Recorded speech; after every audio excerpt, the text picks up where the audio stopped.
Hi everyone, if you know anything about me, it's that I'm obsessed with medieval and Tudor history. I'm a history nerd, like complete geek about it, and I love reading books set in that zone. And my favourite types of fantasy are ones that are set in an older place, or it feels like the world has a medieval / Tudor feeling to it. So in this video, I am now for a week going to read books with that exact vibe.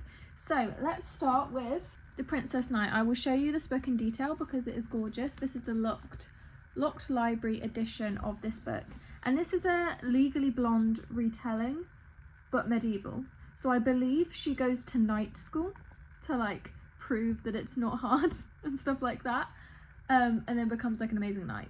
I presume there might be some twists. I don't know if it follows exactly like Legally Blonde, but this is such a good book to start with. It is so medieval. Hello everyone, good morning. I have been sat reading Princess Knight.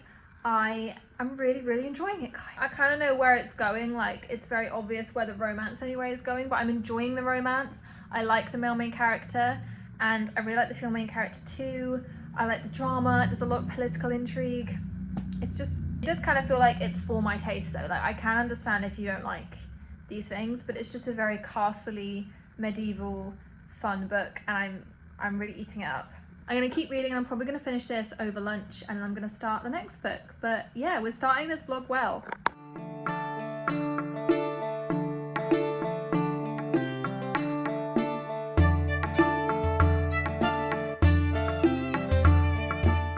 Okay guys, I have about 100 pages left. I'm really enjoying this book.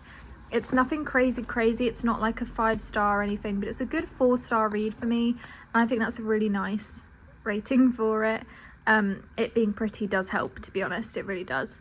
I really do feel like I'm already in the medieval fantasy, romantasy vibes, and I'm loving it. I'm having a really relaxed evening because I've had quite an intense weekend. So I'm now literally going to sit for the next 6 hours or however long and just read. So I'm going to finish this one and then start the next book. Yeah, I'm looking forward to a nice cozy evening now. Guys, that book was so fun. I've just popped it back in my shelf. It was really nice. It was a really nice 4-star read. The romance was fun. It went as expected. There was a bit of a, not a twist, but a reveal at the end, and it was tied up very quickly. But look, I really don't have anything to complain with about this book. I would just say that I couldn't connect to the characters as much as I could in a 5-star, but that is quite rare for me. I don't have that many 5 stars, so it's fair enough. It did get a little bit slower and lull a bit in like the 3rd quarter, but then it picked up again at the end, and I really liked the ending. So yeah, exciting. I'm now going to read on my Kindle because I really want to put my projector on and just read in the dark for the rest of the night.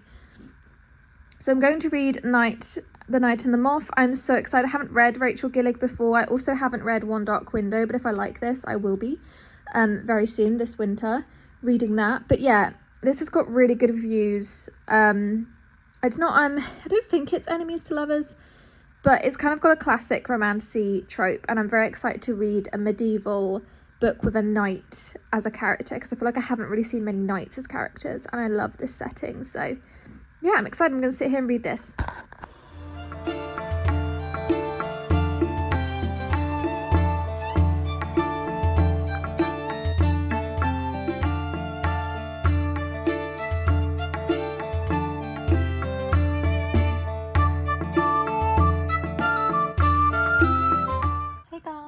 It is Monday evening. I've had the worst day. A really bad day, I'm not gonna lie. But last night I read a lot of Knight and the Moth. I think I read about 150 pages. Let's check. First off, the medieval vibes, yes. It's obviously slightly different because, 113 pages. Okay, well, so about a third. It's not a traditional medieval fantasy book in the sense that it's not, it's a completely made up setting. Like it's not set in medieval times like The Witcher, for example, that is set in like the 1200s in another world. This is a completely different world, but it's a very interesting world. We have these diviners that can basically see visions. They can dream in people's dreams and see visions and things that are going to happen. And oh gosh, Jill, I've had such an intense day, I've kind of forgotten until I can read it again. But basically she has to go on a trip with this knight to find out what's happening, because all of her fellow diviners are getting kidnapped. They're just disappearing and she doesn't know where they're going, so she goes with him to work out what's happening. So I already like the magic system and the idea of the diviners. I really like Roderick, the main character. I hate his name, but it does kind of work with him, and I really like him as a main character. He's very Dorian, and that's obviously my number one. So yeah, I'm really liking him. I can see him being very broody. I can see him like not playing about her. Do you know what I mean? Like he's gonna become obsessed with her, and I love it. Also, look how cute and wintry it's like winter/autumn this case. I love it.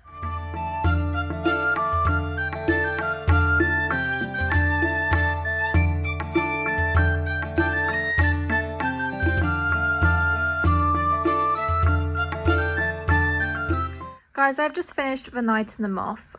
Wow. First off, I'm kind of missing my little key rings that I have on the end here. I might pop them back on. Wow, that was really, really good. That was a solid 4-star read. Why have I read 2 4-star reads in a row? Normally 4 stars are so hard to find for me, because either I enjoy a book, it was fine, it was okay, there's a lot of things to improve though, or I was obsessed with it. So a 4-star is quite rare.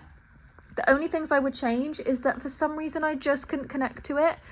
And again, that's what often makes it a 4-star. If there's nothing that I could identify to actively change, that makes it a 4. And this, I just really couldn't. It was really, really good. I just love this Kindle cover so much. Sorry, I'm not showing my face because I've got loads of oil in my hair. I look horrible.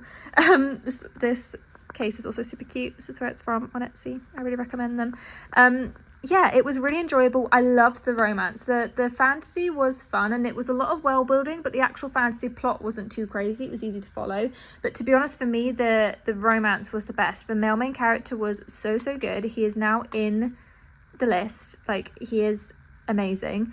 And I really like the chemistry between them, and there were a lot of really amazing quotes that were really deep that I really loved. And that's what I really love about a book, when you take something away from it. And there are a lot of quotes within it that made me literally sit back and just think for a minute and just be, I love to be in this fun fantasy world and like be somewhere else for a while, but I do also love something that's intellectual and something that makes me sit and think, and these definitely did. I'm really craving to go out and buy a load of books right now. I don't know why. I've got the bug. I haven't bought books in ages, so I'm really craving it, but it's fine. I'm gonna read one more book in this video. I'm gonna read The Promised Queen, which is at the end there, and it is a book with a Forbidden Wing special edition. So I'm going to go and grab that and I'll show you it, and we're going to start that. But yeah, this was really good so far. 2 4-star reads, would really recommend. The writing was incredible. Like, I'm going to read so much more by Rachel Gillig. I'm going to read all her other books, like Not One Dark Window. I'm very excited to read that one as well. Really, really amazing writing, and yeah, and it felt a bit more high fantasy rather than like a sort of TikTok fun acotar romantasy. It felt a lot more, I don't want to say highbrow, but just a lot, it was fleshed out a lot better, and it felt a lot more like fantasy. The fantasy plot felt equal to the romance, if that makes sense. So yeah, exciting. Let's pick up the next book. Okay, so I always worry a bit with the Forbidden Wing books. I really love the subscription, but sometimes I worry that the books are just pretty and then they're not actually got amazing substance. A lot of Forbidden Wing books have been cozy fantasies lately. I don't think that this is one. So Kate Johnson has written a lot of other like sort of fun romance books with like witchiness in them. So I think she wrote the Hex and the City, Hex Appeal, you know, all those sorts of things, like very kind of like tongue-in-cheek funny romances with like normally a witch as a main character. So this is her first, I think it's her first sort of fantasy or romantasy. I've kind of picked this because it gives medieval vibes. I'm not 100% sure, like going off of the blurb. This is the blurb if you want to read it, but yeah, I'm excited. Look at this character art. This picture is really pretty. Wow. The book itself, look at the actual book. The Forbidden Wing books are slightly smaller. That's really pretty. And I really like these sprayed edges. It's gorgeous. It's giving me Throne of Glass vibes, but we'll find out. So yeah, how many pages is this? About 450. Okay, let's see how we go. Good morning, everyone. It is a Saturday. I say morning, it is the afternoon. I literally got up went shopping, did loads of things I needed to do. I've just been baking, just been doing so much. So I'm about to start, because I didn't last night because it was getting kind of late. I'm about to start this book. I think I'm going to read this fairly quickly if I like it. This is the problem. If I love a book, I will read it in an hour. It doesn't matter because I will be locked in. It just depends, but I'm in quite a reading mood at the minute. I don't have any other plans for a few hours. I need to get ready to go out because it's date night, but I literally have a few hours to just relax. And actually I say get ready. I've already done my makeup for today, so I kind of just need to get dressed. It's fine. So yeah, we're gonna read this. It's so pretty. It's giving me such medieval vibes. I wish I did this video like around the time that I'm like going to a castle or something, like I'm going to see some sort of medieval place. But unfortunately it's getting to winter and a lot of the places nearby are closed around winter. I don't know why. I think probably it's just because refurbishments, things are a bit less busy, I don't know. So yeah, it's a bit harder to do that, but I do feel like I'm in the medieval zone, and I think I might play my medieval playlist while I read it. I do have like some medieval ambience on my YouTube playlists, and I also have a Spotify playlist of songs. If you want a really good playlist, and I say this a lot, listen to the Assassin's Creed soundtrack if you want like a medieval kingdom, no words soundtrack, you know, when you're reading. Trust me, okay? Trust me on that. Specifically, Ezio's Family, the song Ezio's Family, it's one of my favourite songs. It's amazing. I love it so much, and it's perfect for this vibe, and it reminds me of Throne of Glass and loads of other books like that. So anyway, let's listen to that and read this. Woo-hoo!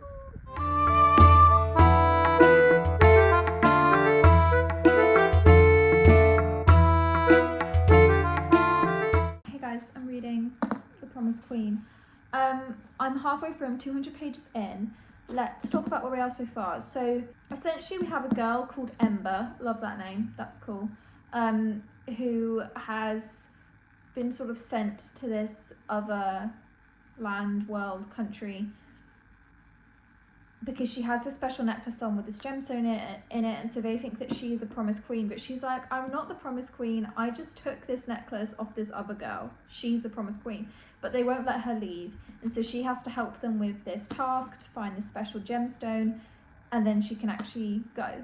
So like I said before, the author has written lots of sort of like funny, tongue-in-cheek romances, more like romances with some like witchy elements in an urban setting. I believe most of them are, like I think they're in modern day, and this is her first one, or the first one I've read by her that is like more of a proper fantasy setting. What I will say, it is a bit more Victorian than it is medieval, but it's fine because I can kind of still picture it as medieval in my head, so it doesn't matter, it still fits the video.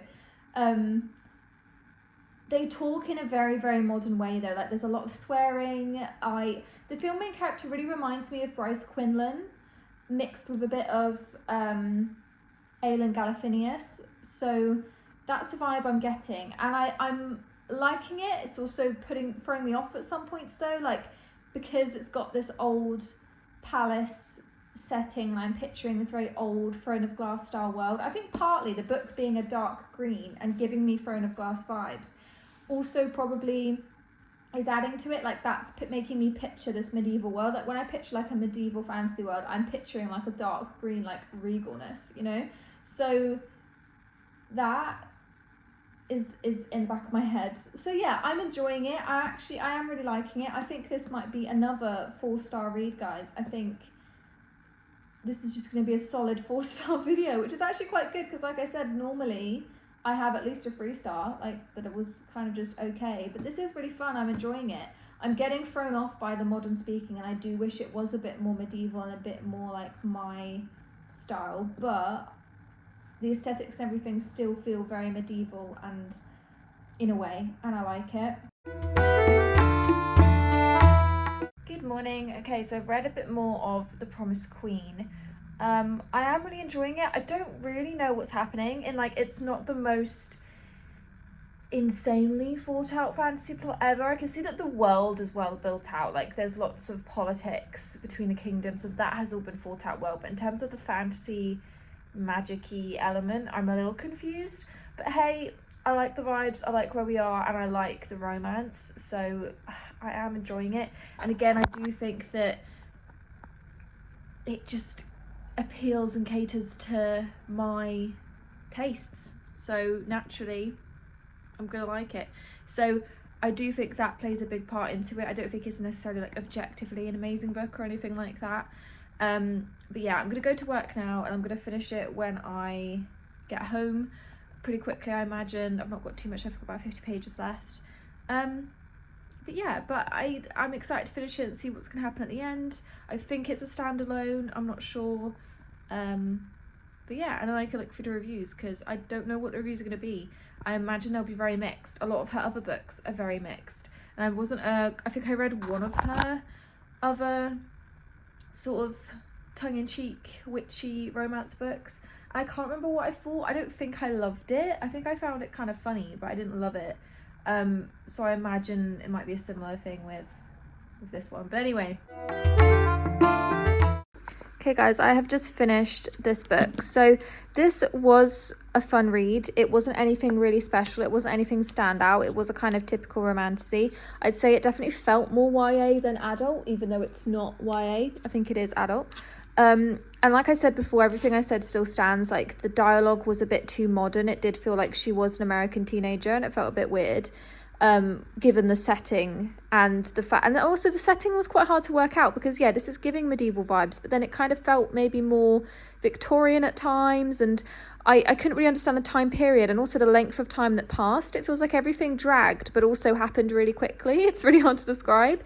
The fantasy plot was interesting. There was a twist which I don't think I saw coming, but it still didn't shock me, which is quite rare. Like, I normally see a twist coming anyway, and I often am still shocked. This was the opposite. I didn't see it, and yet I still didn't really care.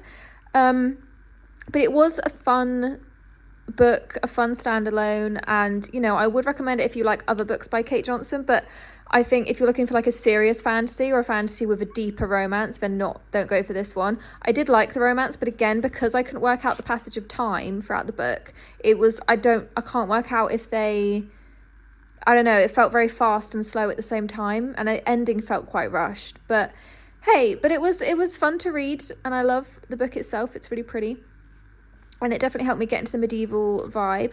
Overall in this video, I've really enjoyed it. I love a medieval book, and there are still loads of medieval books on my TBR, so if you want me to do this again, I definitely will, especially over sort of winter time. I just love it. I just want to at some point do it around the time that I go to like a medieval castle or I visit some sort of thing. I feel like it'd be cute to read this in that zone, in that area. It wasn't as like courtly and had as much court atmosphere as I expected. Like, they weren't in the castle as much, or at least not in how I imagined it. But yeah, I think overall my favourite one, I did love The Princess Knight in this video, but I do think The Knight and the Moth was probably the best written, and so therefore my favourite. But overall, this was a really fun video and I really enjoyed it. Let me know if you have read any other good medieval fantasy books, because I will add them to my list, and I will see you soon. Bye.